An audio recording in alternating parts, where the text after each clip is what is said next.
Welcome to day 109 of our one-year Bible reading plan. Today, we'll read 2 Kings chapters 4 through 5. Before you begin, remember that it helps to establish a daily reading time. Begin with a short prayer, asking the Holy Spirit for wisdom and understanding. Always read for understanding and to hear from God, not just to finish today's reading. Please like, subscribe, and share this video to bless someone else. Now let's begin. 2 Kings chapter 4. Verse 1. The wife of a man from the company of the prophets cried out to Elisha, "Your servant my husband is dead, and you know that he revered the Lord. But now his creditor is coming to take my 2 boys as his slaves." Elisha replied to her, "How can I help you?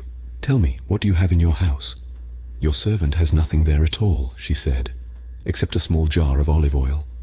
Elisha said, "Go around and ask all your neighbors for empty jars. Don't ask for just a few.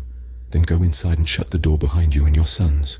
Pour oil into all the jars, and as each is filled, put it to one side."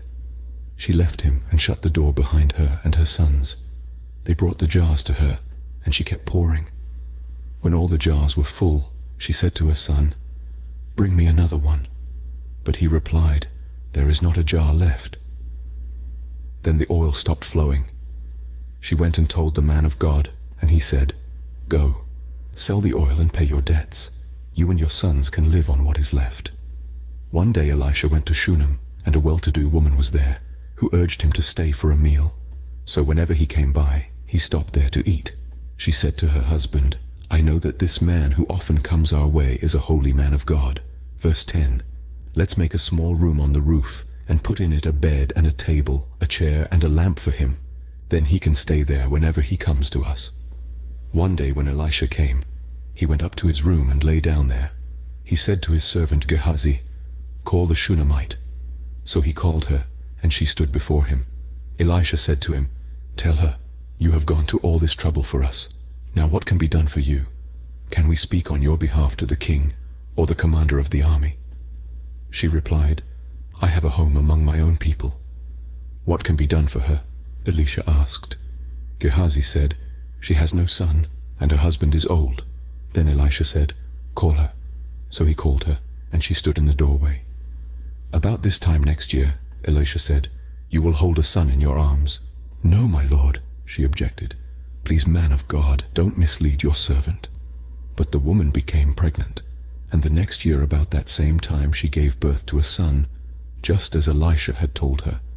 The child grew, and one day he went out to his father, who was with the reapers. He said to his father, "My head, my head." His father told a servant, "Carry him to his mother." Verse 20. After the servant had lifted him up and carried him to his mother, the boy sat on her lap until noon, and then he died. She went up and laid him on the bed of the man of God, then shut the door and went out. She called her husband and said, "Please send me one of the servants and a donkey so I can go to the man of God quickly and return." "Why go to him today?" he asked. "It's not the new moon or the Sabbath." "That's all right," she said. She saddled the donkey and said to her servant, "Lead on, don't slow down for me unless I tell you." So she set out and came to the man of God at Mount Carmel. When he saw her in the distance, the man of God said to his servant Gehazi, "Look, there's the Shunammite. Run to meet her and ask her, 'Are you all right? Is your husband all right? Is your child all right?'" "Everything is all right," she said. When she reached the man of God at the mountain, she took hold of his feet. Gehazi came over to push her away, but the man of God said, "Leave her alone. She is in bitter distress, but the Lord has hidden it from me and has not told me why." "Did I ask you for a son, my lord?" she said. "Didn't I tell you, don't raise my hopes?" Elisha said to Gehazi, "Tuck your cloak into your belt, take my staff in your hand and run. Don't greet anyone you meet, and if anyone greets you, do not answer. Lay my staff on the boy's face." Verse 30. But the child's mother said, "As surely as the Lord lives and as you live, I will not leave you." So he got up and followed her. Gehazi went on ahead and laid the staff on the boy's face, but there was no sound or response. So Gehazi went back to meet Elisha and told him, "The boy has not awakened." When Elisha reached the house, there was the boy lying dead on his couch. He went in, shut the door on the 2 of them, and prayed to the Lord. Then he got on the bed and lay on the boy, mouth to mouth, eyes to eyes, hands to hands. As he stretched himself out on him, the boy's body grew warm. Elisha turned away and walked back and forth in the room, and then got on the bed and stretched out on him once more. The boy sneezed 7 times and opened his eyes. Elisha summoned Gehazi and said, "Call the Shunammite." And he did. When she came, he said, "Take your son." She came in, fell at his feet and bowed to the ground.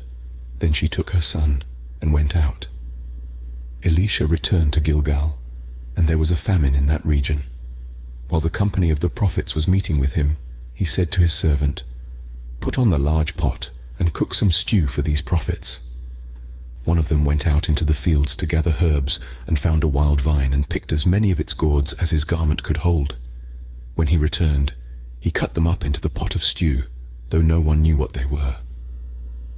Verse 40. The stew was poured out for the men, but as they began to eat it, they cried out, "Man of God, there is death in the pot," and they could not eat it. Elisha said, "Get some flour." He put it into the pot and said, "Serve it to the people to eat." And there was nothing harmful in the pot. A man came from Baal-Shalisha, bringing the man of God 20 loaves of barley bread baked from the first ripe grain, along with some heads of new grain. "Give it to the people to eat," Elisha said. "How can I set this before 100 men?" his servant asked. But Elisha answered, "Give it to the people to eat, for this is what the Lord says, they will eat and have some left over." Then he set it before them, and they ate and had some left over, according to the word of the Lord. 2 Kings chapter 5, verse 1. Now, Naaman was commander of the army of the king of Aram. He was a great man in the sight of his master and highly regarded, because through him the Lord had given victory to Aram. He was a valiant soldier, but he had leprosy. Bands of raiders from Aram had gone out and had taken captive a young girl from Israel, and she served Naaman's wife. She said to her mistress, "If only my master would see the prophet who is in Samaria, he would cure him of his leprosy." Naaman went to his master and told him what the girl from Israel had said. "By all means go," the king of Aram replied. "I will send a letter to the king of Israel." So Naaman left, taking with him 10 talents of silver, 6,000 shekels of gold, and 10 sets of clothing. The letter that he took to the king of Israel read, "With this letter I am sending my servant Naaman to you, so that you may cure him of his leprosy." As soon as the king of Israel read the letter, he tore his robes and said, "Am I God? Can I kill and bring back to life? Why does this fellow send someone to me to be cured of his leprosy? See how he is trying to pick a quarrel with me." When Elisha the man of God heard that the king of Israel had torn his robes, he sent him this message, "Why have you torn your robes? Have the man come to me, and he will know that there is a prophet in Israel." So Naaman went with his horses and chariots and stopped at the door of Elisha's house. Verse 10. Elisha sent a messenger to say to him, "Go, wash yourself 7 times in the Jordan, and your flesh will be restored, and you will be cleansed." But Naaman went away angry and said, "I thought that he would surely come out to me and stand and call on the name of the Lord his God, wave his hand over the spot and cure me of my leprosy. Are not Abana and Pharpar, the rivers of Damascus, better than all the waters of Israel? Couldn't I wash in them and be cleansed?" So he turned and went off in a rage. Naaman's servants went to him and said, "My father, if the prophet had told you to do some great thing, would you not have done it? How much more then when he tells you, 'Wash and be cleansed'?" So he went down and dipped himself in the Jordan 7 times, as the man of God had told him, and his flesh was restored and became clean like that of a young boy. Then Naaman and all his attendants went back to the man of God. He stood before him and said, "Now I know that there is no God in all the world except in Israel, so please accept a gift from your servant." The prophet answered, "As surely as the Lord lives, whom I serve, I will not accept a thing." And even though Naaman urged him, he refused. "If you will not," said Naaman, "please let me, your servant, be given as much earth as a pair of mules can carry, for your servant will never again make burnt offerings and sacrifices to any other god but the Lord. But may the Lord forgive your servant for this one thing. When my master enters the temple of Rimmon to bow down, and he is leaning on my arm, and I have to bow there also, when I bow down in the temple of Rimmon, may the Lord forgive your servant for this. Go in peace, Elisha said. After Naaman had traveled some distance, verse 20, Gehazi, the servant of Elisha the man of God, said to himself, "My master was too easy on Naaman this Aramean, by not accepting from him what he brought. As surely as the Lord lives, I will run after him and get something from him." So Gehazi hurried after Naaman. When Naaman saw him running toward him, he got down from the chariot to meet him. "Is everything all right?" he asked. "Everything is all right," Gehazi answered. "My master sent me to say, 2 young men from the company of the prophets have just come to me from the hill country of Ephraim. Please give them a talent of silver and 2 sets of clothing." "By all means, take 2 talents," said Naaman. He urged Gehazi to accept them, and then tied up the 2 talents of silver in 2 bags, with 2 sets of clothing. He gave them to 2 of his servants, and they carried them ahead of Gehazi. When Gehazi came to the hill, he took the things from the servants and put them away in the house. He sent the men away and they left. When he went in and stood before his master, Elisha asked him, "Where have you been, Gehazi?" "Your servant didn't go anywhere," Gehazi answered. But Elisha said to him, "Was not my spirit with you when the man got down from his chariot to meet you? Is this the time to take money or to accept clothes or olive groves and vineyards or flocks and herds or male and female slaves? Naaman's leprosy will cling to you and to your descendants forever." Then Gehazi went from Elisha's presence, and his skin was leprous. It had become as white as snow. This concludes 2 Kings chapters 4 through 5 for day 109. We hope you are enjoying these daily videos.